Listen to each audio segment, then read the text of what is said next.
réaction en tant que Marnais et en tant qu'élu local, c'était que ces nouvelles mesures étaient inéluctables, vu à la fois l'explosion du taux d'incidence et surtout la quasi-saturation de nos services de réanimation dans les hôpitaux marnais.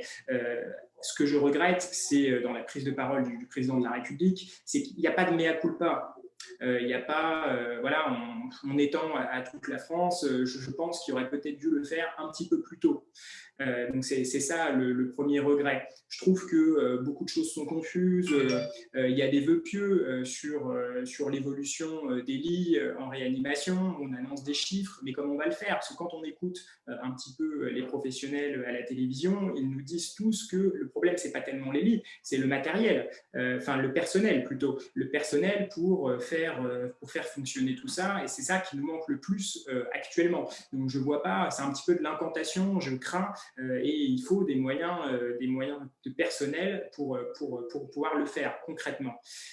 Sinon, une autre remarque, moi en tant que jeune, en tant que président des jeunes centristes, ce que je regrette, c'est qu'il a parlé très rapidement de la situation des étudiants, et encore une fois de façon partielle en fait, même si il est vrai que dans un certain nombre d'universités, les étudiants peuvent aller un jour à l'université s'ils le souhaitent, en vrai, ce n'est pas le cas partout.